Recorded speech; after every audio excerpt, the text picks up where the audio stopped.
প্রতিদিনের মতো আজও ভোরবেলা গায়ের দুই বিখ্যাত বোকা মিজান আর হাফিজ বসেছে বট গাছের নিচে। ওদের মাথায় আবার নতুন এক বুদ্ধি এসেছে। হাফিজ দোস্ত, আমরা তো এখন পর্যন্ত কিছুই করতে পারি নাই, এবার ভাবলাম একটা বড় ব্যবসা করব। ব্যবসা?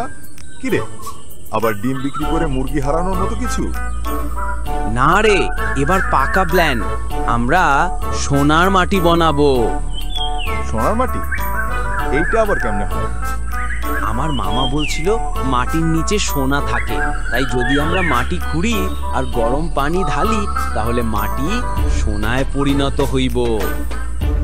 শুনে মনে হচ্ছে আইনস্টাইনিও বোধহয় গায়ে থাকলে এই দুজনের সামনে হার মানত।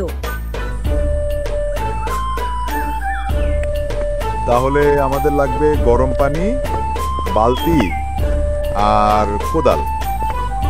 আর লাগবে একটা জায়গা যেখানে কেউ আসে না, যাতে আমাদের সোনার মাটি চুরি না হয়।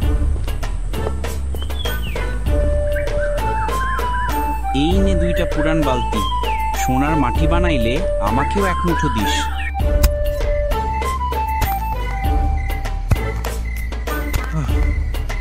দোস্ত, আমার ঘাম থামছে না, কয়টা গর্ত খুঁড়বো? যত গভীর তত বেশি সোনা, একটু ধৈর্য ধর।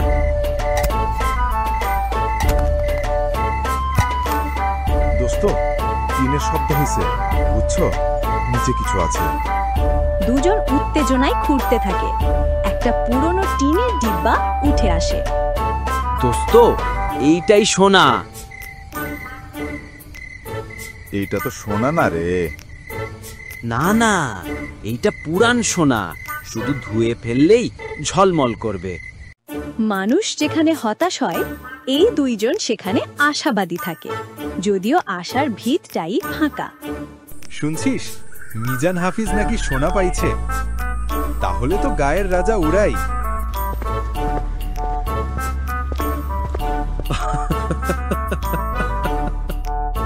বাবারে বাবা, তোরা মাটি খুঁড়ে মরিচা পাইছিস, এইটা সোনা না। তবে চাচা, আমরা গরম পানি ঢালার আগেই থেমে গেছি। ঠিক বলছিস, গরম পানি দিলেই রং বদলাবে। এদের যুক্তির সাথে কেউ পেরে উঠবে না। দোস্ত, এখন ঠিক মতো ঢালবি, সোনা ফুটে উঠবে।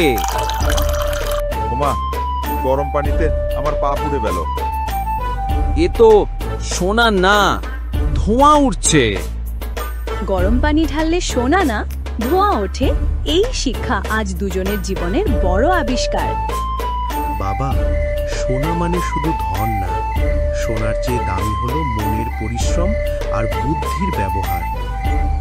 মানে চাচা, আমরা ভুল জায়গায় সোনা খুঁজছিলাম। ঠিক তাই, মাটিতে না, নিজের ভেতরে খুঁজলে সোনা পাওয়া যায়। চাচা, আমরা এবার মাটি খুঁড়বো না, নিজের ভুল খুঁড়বো। এইভাবেই ধায়ের দুই বোকা সেদিন বুঝলো, বোকামিও যদি সত্যিকারের শিক্ষা দেয় তবে সেটাই আসল প্রজ্ঞা। অজ্ঞতা নয়, চেষ্টা করাই মানুষের আসল সোনা। ভুল করলেও যদি শিখতে পারো, তবেই তুমি সত্যিকারের বুদ্ধিমান। দোস্ত, আজকাল গ্রামের সবাই আমাদের দেখে হাসে না, শিক্ষা নেয়। আমরা সোনা পাইনি, কিন্তু মানুষ পেয়েছি।